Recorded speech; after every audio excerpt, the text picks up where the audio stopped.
കർഷകരുണ്ട്. 75,000 hectare നെൽവയലുകളുണ്ട്. എന്നാൽ ഇന്ന് കേരളം സുഭിക്ഷമായി ഭക്ഷണം കഴിക്കുന്നത് ഈ പാലക്കാടിൽ നെൽവറയുടെ കർഷകരുടെ വിയർപ്പുകൾ നിറഞ്ഞ 25,000 ഹെക്ടറിൽ നിന്ന് വിളഞ്ഞു വരുന്ന നെല്ലുകളാണ്. പ്രവാചക തിരുമേനി പഠിപ്പിക്കുന്നത്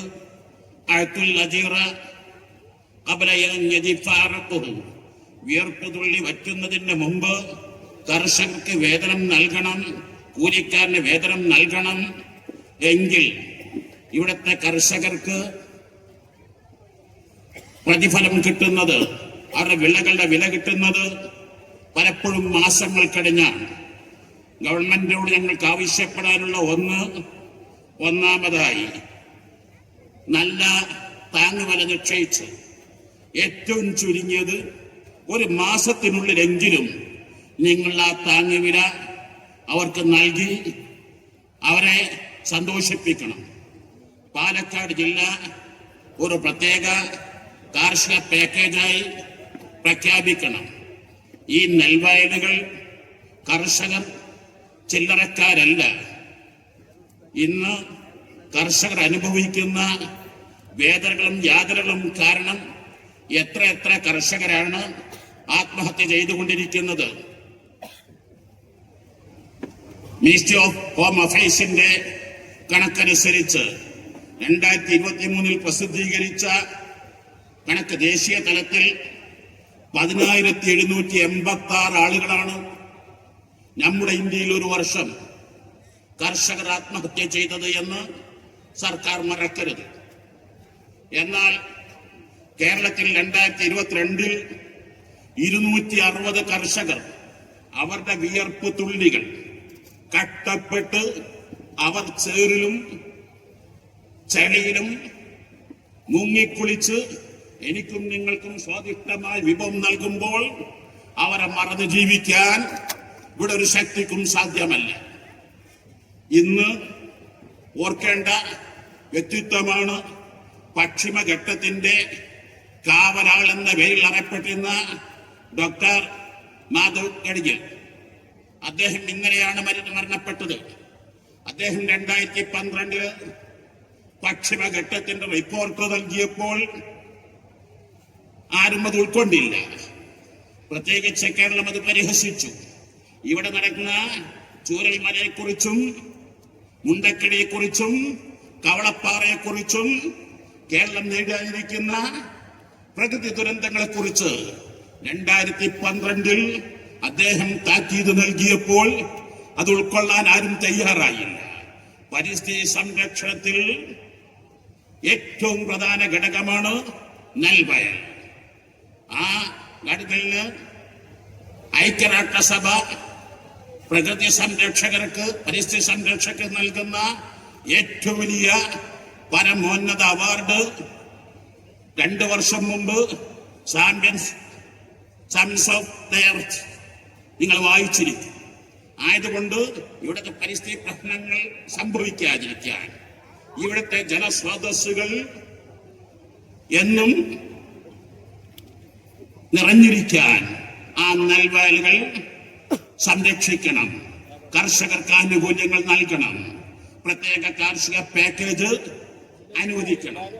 രണ്ടാമതായി ഞങ്ങൾക്ക് ഈ പ്രസ്ഥാനത്തിന് ആവശ്യപ്പെടാനുള്ളത്, പാലക്കാട് ജില്ല വളരെ ദൈർഘ്യമേറിയ ജില്ലയാണ്. ഒരറ്റത്തുനിന്ന് പാലക്കാട് മെഡിക്കൽ കോളേജിലേക്ക് എത്തുമ്പോഴേക്ക് പല രോഗികളും പല പ്രതിസന്ധികളും അനുഭവപ്പെടുകയാണ്. 10 വർഷം മുമ്പ് പാലക്കാട് മെഡിക്കൽ കോളേജ് പാസ്സായി തുടങ്ങിയെങ്കിലും ഇന്നും അത് ഒരു റെഫറൽ ഹോസ്പിറ്റലായി മറ്റ് ജില്ലകളിലേക്ക്, മറ്റ് സംസ്ഥാനങ്ങളിലേക്ക് റെഫർ ചെയ്ത ഹോസ്പിറ്റലായി മാറിയിരിക്കുകയാണ്. ഇത് മാറി പാലക്കാട് ജില്ലാ മെഡിക്കൽ കോളേജ് എല്ലാ അർത്ഥത്തിലും അവിടെ വരുന്ന രോഗികൾക്ക് കിട്ടേണ്ട എല്ലാ ട്രീറ്റ്മെന്റുകളും കിട്ടി. അപൂർവം ചിലരല്ലാതെ മറ്റാരെയും റെഫർ ചെയ്യാതെ നല്ല ഒരു ഹോസ്പിറ്റൽ ആവണമെന്ന് ഞങ്ങൾ ഭരണകൂടത്തോട് ആവശ്യപ്പെടുകയാണ്. മൂന്നാമതായി ഭരണകൂടത്തോട് ഞങ്ങൾക്ക് ആവശ്യപ്പെടാനുള്ളത്, പാലക്കാട് ജില്ലയിലെ ഏറ്റവും പ്രധാനപ്പെട്ട റോഡാണ് അട്ടപ്പാടി നെല്ലിയാമ്പതി റോഡ്. പലപ്പോഴും കാലവർഷങ്ങളിൽ ശക്തമായ റോഡ് തകർച്ച വന്ന് പലരും, പ്രത്യേകിച്ച് ടൂറിസ്റ്റുകൾ കൂടുതൽ വരുന്നൊരു പ്രദേശം, ആ റോഡിന്റെ പണി പൂർണ്ണമായും തകരാറുകൾ സംഭവിക്കാത്ത രൂപത്തിൽ പൂർത്തീകരിക്കണമെന്ന് ആവശ്യപ്പെടുന്നു. ഈ മുസ്ലിം ജമാഅത്തിന്റെ പ്രമേയം മനുഷ്യർക്കൊപ്പമെന്നാണ്. മനുഷ്യർക്കൊപ്പമെന്നാൽ മനുഷ്യത്വത്തോടൊപ്പം, അഥവാ മർജിയത്വം പൂർണ്ണമായും ഒഴിവാക്കുക. മനുഷ്യനെ മർജിയത്വത്തിലേക്ക് എത്തുന്നതിൽ ഏറ്റവും പ്രധാന വില്ലനാണ് ഇന്ന് നമ്മുടെ സ്നേഹവിരുന്നിൽ നമ്മുടെ MLA-മാരും മുനിസിപ്പൽ ചെയർമാൻമാരും പഞ്ചായത്ത് പ്രസിഡന്റുമാരും വിദ്യാസമ്പന്നന്മാരും ഞങ്ങളെ ശ്രദ്ധയിൽപ്പെടുത്തിയ ലഹരി, മദ്യം, സിന്തറ്റിക് മറ്റ് ലഹരികൾ. പ്രിയപ്പെട്ട യുവാക്കളോട് ഒരു കാര്യം ഉണർത്താൻ ആഗ്രഹിക്കുന്നത്, മദ്യം എന്ന പദം സംസ്കൃതത്തിലെ മത് എന്നതിൽ നിന്ന് രൂപപ്പെട്ടതാണ്. മതെന്നാൽ തലച്ചോറിന് അത് മാറ്റിക്കെടുത്തുക എന്നാണ് അതിന്റെ അർത്ഥം. അതാദ്യം ബാധിക്കുന്നത് ബ്രെയിനാണ്, തലച്ചോറിനാണ്.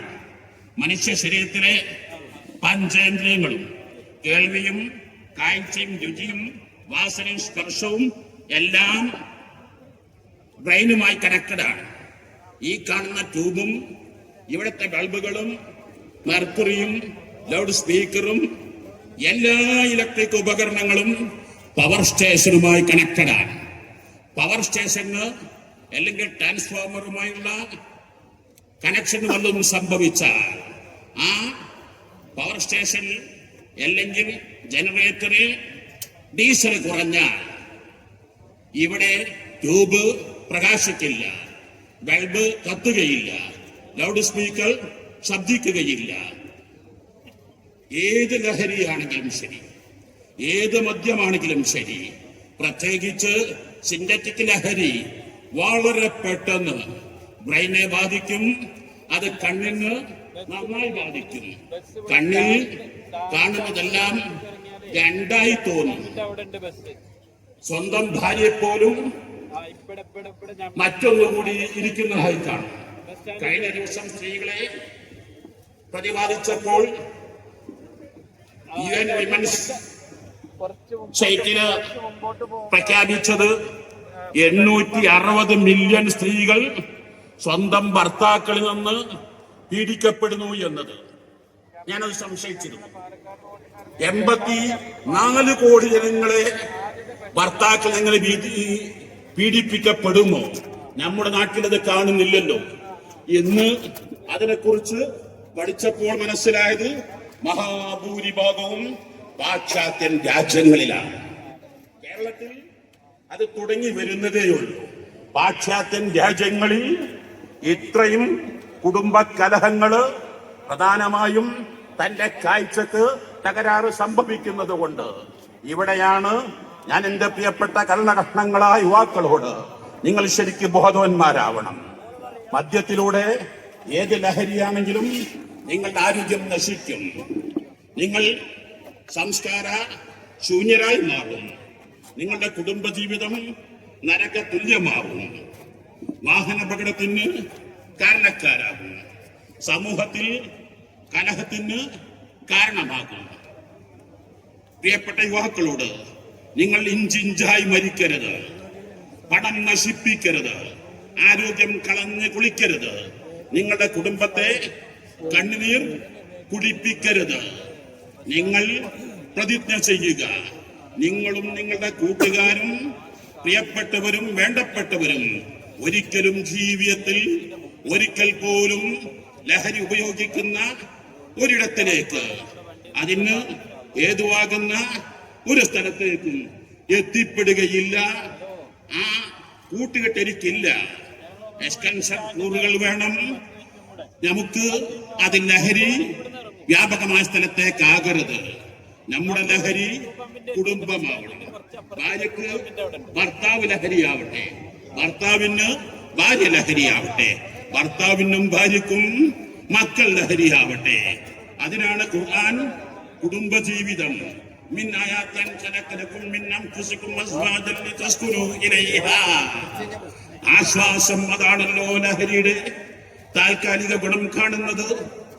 ഈ കാണുന്ന ലഹരികളെല്ലാം മുമ്പ് നിയമസഭയിൽ ഒരു മന്ത്രി പറഞ്ഞത് ഓർക്കുകയാണ്.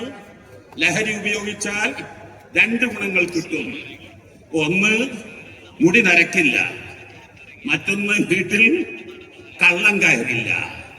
എന്താണ് മുടി നരക്കാത്തത്? മദ്യപാനിയുടെ 25 തുടങ്ങിയാൽ 35 ആകുമ്പോഴേക്ക് മുടി നരക്കുന്നതിന് മുമ്പ് അവൻ ശ്മശാനത്തിൽ അലിഞ്ഞു ചേർന്നിരിക്കും. കള്ളം കിടക്കാത്തത് എന്തുകൊണ്ട്? എവിടെങ്കിലും മോഷ്ടിച്ചു വന്ന മോഷ്ടാവ് വല്ലപ്പോഴും അബദ്ധത്തിൽ മദ്യപാനി വീട്ടിൽ കയറിയാൽ അവിടത്തെ പട്ടിണി കണ്ട് അവൻ അവിടെ ധർമ്മം ചെയ്യേണ്ടി വരുന്ന അവസ്ഥ വരും. ആയതുകൊണ്ട് എന്തായിരുന്നാലും നമുക്ക് വലിയ ലഹരി നമ്മുടെ കുടുംബമായിരിക്കണം. ഭാര്യക്ക് ഭർത്താവ്, ഭർത്താവിന് ഭാര്യ, ഭാര്യ ഭർത്താക്കന്മാർക്ക് മക്കൾ, കൂട്ടുകുടുംബം. അവരുടെ ടൂറുകളെല്ലാം കൂട്ടുകുടുംബത്തോടൊന്നിച്ചാവണം. ആ ടൂറിലൂടെ കുട്ടികൾ കൂടുതൽ ഉമ്മ ഉപ്പമാരറിയാൻ, ഉമ്മ ഉപ്പമാർ കുട്ടികളുടെ വീക്ക്നെസ്സുകളും മൈനസുകളും തിരിച്ചറിയാൻ, അവർക്ക് പോസിറ്റീവ് എനർജി നൽകാൻ, അവരെ ഉന്മേഷം നൽകാൻ അത് വലിയ ഉപകാരം ചെയ്യും. അവസാനമായി ഈ വിഷയത്തിൽ സർക്കാരിനോട് ഞങ്ങൾക്ക് പറയാനുള്ളത്, മദ്യം പൂർണ്ണമായും നിരോധിക്കണമെന്നാണ് പറയുന്നത്. ഇവിടെ ഭരണഘടന അനുശാസിക്കുന്ന ഒന്നാണത്. ഭരണഘടന 4-ാം ഭാഗത്തില് പാർട്ട് 4-ൽ ഉൾപ്പെടുത്തിയിട്ടുള്ള നിർദ്ദേശ തത്വങ്ങളിലെ directive principle of state policy 47-ാം ആർട്ടിക്കിളിൽ പറയുന്നത്, ജനങ്ങളുടെ പോഷകാഹാര നിലവാരവും ജീവിത നിലവാരവും ഉയർത്തുന്നതിനും പൊതുജനാരോഗ്യം മെച്ചപ്പെടുത്തുന്നതിനും രാഷ്ട്രം മുൻഗണന നൽകണമെന്ന് ഈ വകുപ്പ് അനുശാസിക്കുന്നു എന്ന് പറയുന്നു. മദ്യം നിരോധിക്കാൻ അധികാരം സ്റ്റേറ്റ് ഗവൺമെന്റുകൾക്കുണ്ട്. ഗുജറാത്ത്, ബീഹാർ തുടങ്ങിയ സംസ്ഥാനങ്ങൾ നിലവിൽ മദ്യനിരോധനം ഏർപ്പെടുത്തിയിട്ടുണ്ട്. ഈ അധികാരം വെച്ചുകൊണ്ടാണ് മദ്യം പൂർണ്ണമായി വർജിക്കണം. അതിൽ നിന്ന് വരുമാനം കിട്ടുന്നതാണ് സർക്കാരിന് പറയാനുണ്ടാവുക. കഴിഞ്ഞ ജനുവരി 1-ന് ഹാപ്പി ന്യൂ ഇയറിന് ഇവിടെ കുടിച്ചു തീർത്തത് ഡിസംബർ 31-ന് 115 കോടി 105 കോടി ആയിരുന്നു, 110 കോടി ആയിരുന്നുവെങ്കിൽ